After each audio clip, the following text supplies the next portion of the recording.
You know, there's a special, acidic type of anger that bubbles up when a small-time tyrant, someone who probably peaked running the school recycling drive, decides your life is their personal canvas for control, especially when that canvas is your brand new, hard-earned home.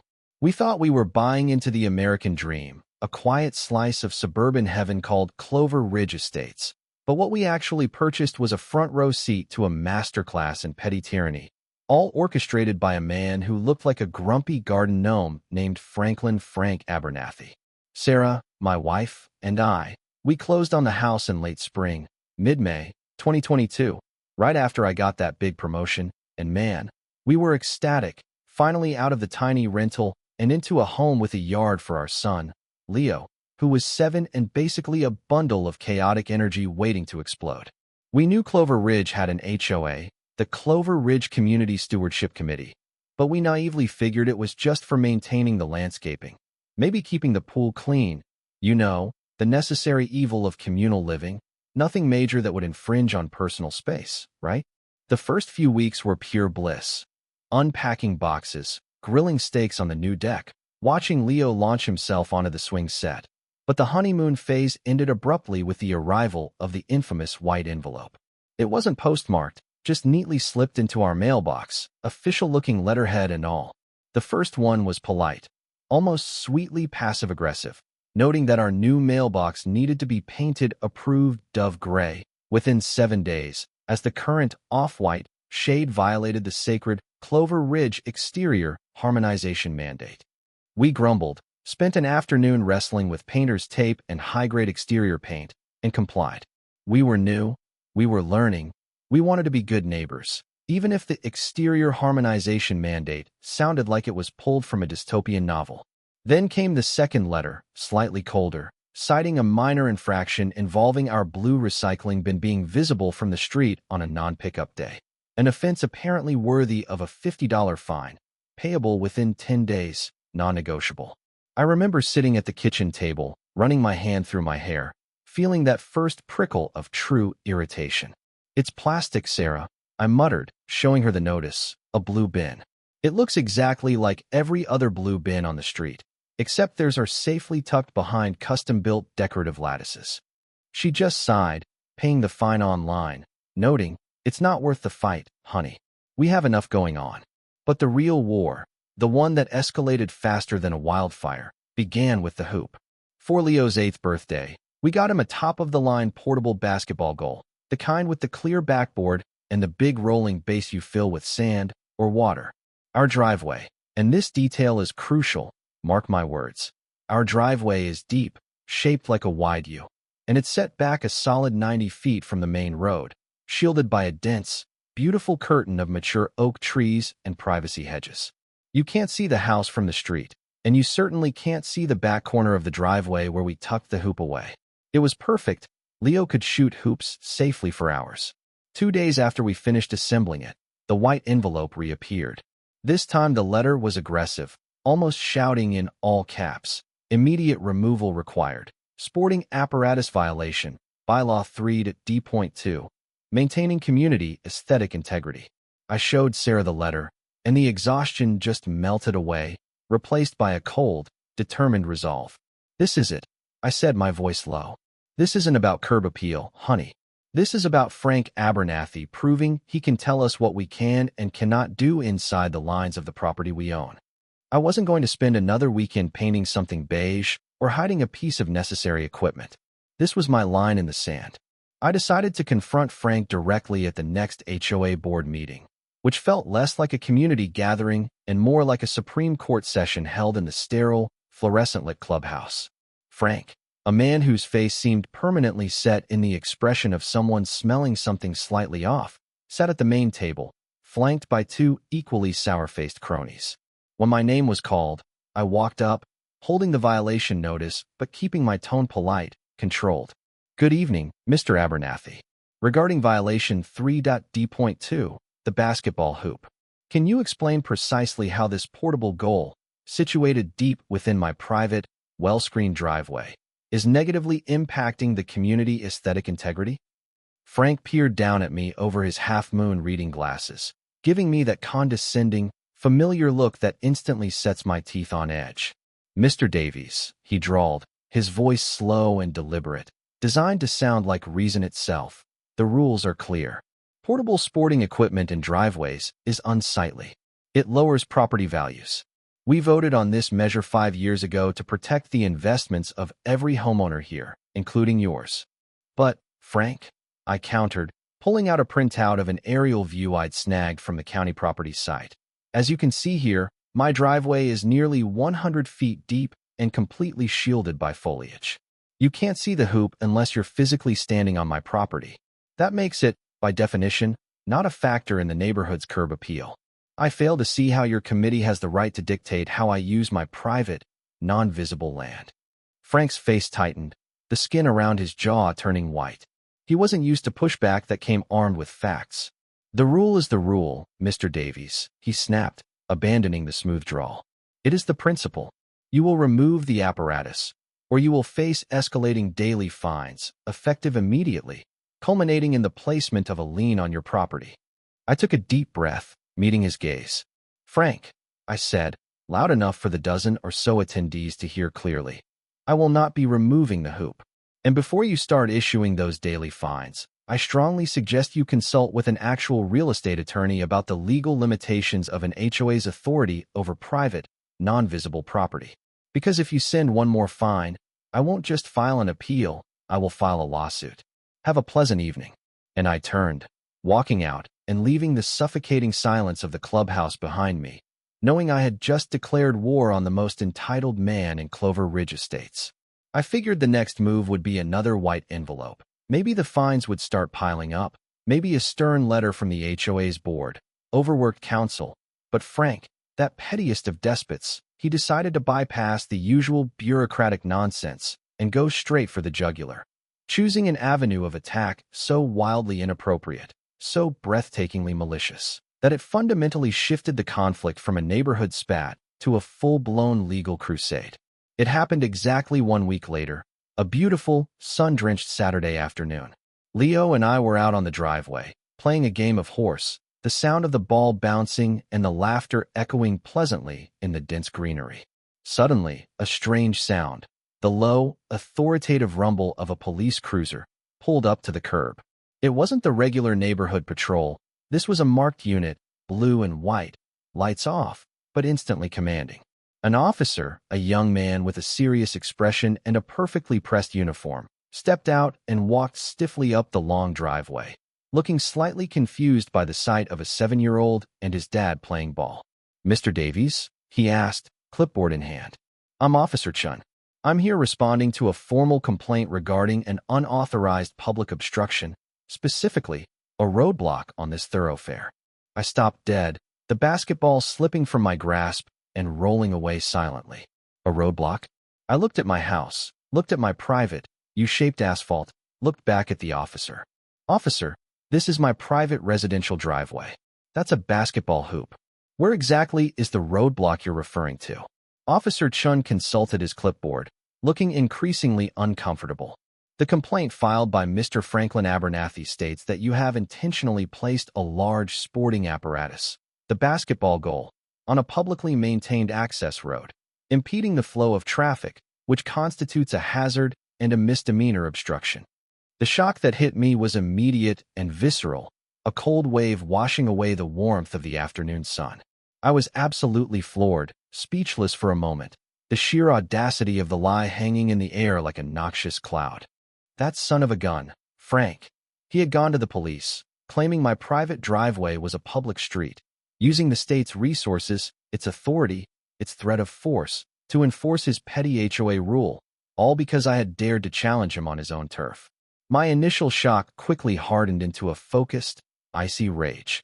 I walked over to the edge of the asphalt and pointed down at the faded, barely visible concrete pins and the thick line of boundary shrubs we'd planted 3 years prior, the ones that matched the county survey lines perfectly. "Officer Chun, with all due respect, I need you to understand something critical right now.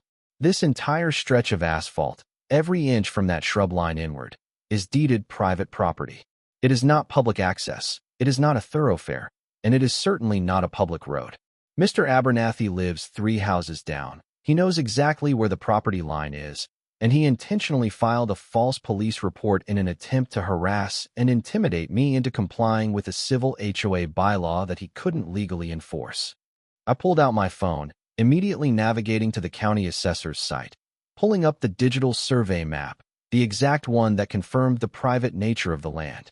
The officer studied the map, then looked at the driveway, then back at his clipboard, his seriousness now tinged with visible embarrassment and frustration. "I see, sir," he said slowly, rubbing the back of his neck. "In this case, I have to agree with you. This is clearly private property. I apologize for the interruption. I will, however, have to file a report noting the complaint, and I am obligated to inform the complainant, Mr. Abernathy, that making a false police report, especially one alleging a traffic obstruction on a non-existent public road, is a serious violation that carries potential penalties." The look on that officer's face, the genuine, strained sincerity of his apology, that was the first small taste of satisfaction. Frank's ridiculous power play had just backfired spectacularly. I thanked Officer Chun, watching the cruiser turn slowly at the curb and pull away, but the moment the car was gone, the quiet returned, heavy and tense. This wasn't just about a hoop anymore. This was personal. This was a breach of public trust, and I knew exactly what I had to do next. I wasn't going to just defend myself. I was going on offense. I immediately called Alex Steiner, my former law school roommate and the sharpest real estate litigation attorney in the state, interrupting his golf game with the opening line. "Alex, the HOA president just tried to frame me for blocking a public road in my own driveway." Alex, bless his heart, didn't even laugh. He just said, "Bring me the police report number and all the violation letters. This is going to be fun." A few days later, the expected paperwork arrived, a stern letter from the HOA's legal counsel. Predictably, it demanded the hoop's removal, citing the unsightly structures bylaw, but it completely and conspicuously avoided any mention of the public road or roadblock allegations. They knew Frank had made a colossal, actionable mistake, and they were trying to box the evidence away. Too late. Alex and I didn't waste time on a response. We went straight to work, compiling a dossier that detailed every single interaction. The initial paint violation, the $50 fine for the trash bin, the HOA rule citation, the aerial photo proving the driveway's privacy, and, most crucially, the police report confirming Frank Abernathy was the individual who filed the false complaint. Alex's counterattack was brutal, a meticulously worded letter sent not just to the HOA's council, but directly to every member of the HOA board, individually and by certified mail. The letter didn't just defend my right to the hoop, it went on the offensive. It asserted that the driveway was private property and any further attempts by the HOA to claim otherwise constituted fraud and illegal trespass. It included copies of the police report, clearly labeling Frank Abernathy's actions as a deliberate misuse of public law enforcement resources for civil intimidation. It demanded an immediate and permanent retraction of all fines and a public apology from the committee. And here was the kicker. It informed the HOA board that I was preparing to file a separate, personal civil tort against Frank Abernathy for malicious prosecution, intentional infliction of emotional distress, and abuse of authority, and that I fully expected the HOA to distance itself entirely from his criminal actions. The silence that followed was deafening. No quick response, no stern retort, just the sound of the Clover Ridge Stewardship Committee quietly melting down. The call came 2 days later, not from the original HOA lawyer, but from the managing partner of their firm, a man whose voice, even over the phone, radiated panic and expensive cologne. "Mr. Davies," he stammered, his usual smooth delivery completely gone. "Please accept my most sincere apologies on behalf of the committee. We have taken immediate action to rectify this egregious error." He didn't need to finish the sentence. I cut him off, my voice calm, but leaving no room for negotiation. "Rectification means 2 things, sir. First, Mr. Abernathy is permanently removed from the committee, effective immediately. And second, the HOA will issue a public statement confirming his actions were entirely unauthorized and criminal.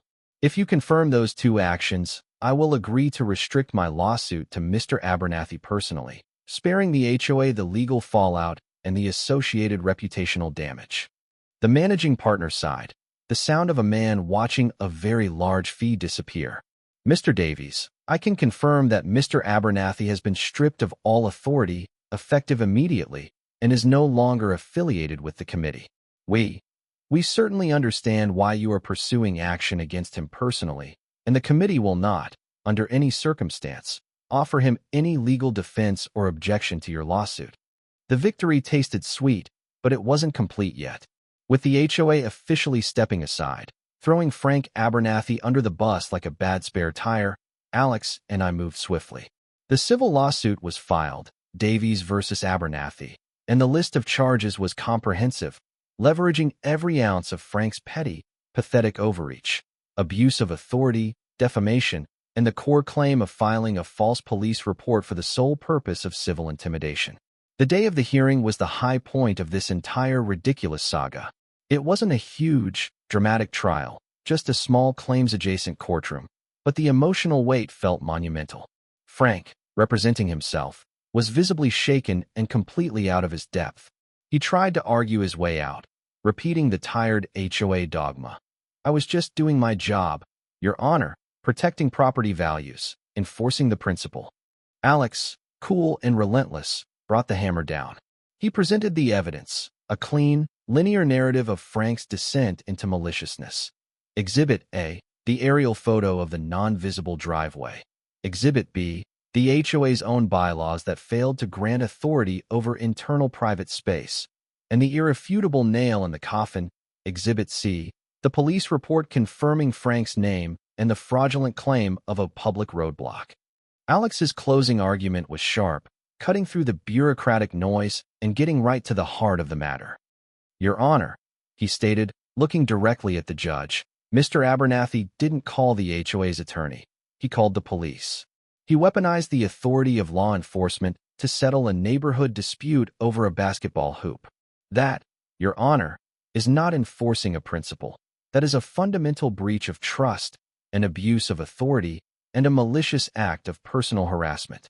The judge, a no-nonsense woman who had clearly run out of patience for suburban drama, didn't take long to rule. The verdict was absolute. Frank Abernathy was found liable. The judgment was sweet, thorough, and utterly satisfying. The court ordered Frank to pay substantial damages, covering every penny of my legal fees, plus a significant sum for the emotional distress and the time wasted dealing with his malice. Beyond the financial penalties, the judge issued a permanent, non-contact order, barring Frank from communicating with me or my family regarding any HOA business whatsoever. And then came the coup de grace. The judge ordered Frank Abernathy to write a formal, publicly notarized letter of apology, detailing his false accusation and abuse of power, to be submitted to the court and to me directly. Seeing that power-drunk idiot, stripped of his phony title, having to formally confess his wrongdoing on official stationery, was a moment of pure, unadulterated satisfaction that no fine or legal victory could ever replace. Without proper oversight, without being challenged, people like Frank Abernathy will keep leveraging their tiny slices of authority until someone pushes back. The story didn't end there, though. A few months later, the new, much more reasonable HOA board, the one that had successfully ejected their toxic former president, finally held the vote to reconsider the basketball hoop rule. And yes, they voted overwhelmingly to allow removable basketball hoops on private, non-visible driveways. Leo got to keep his hoop, and the neighborhood actually became better, quieter, governed by common sense rather than ego.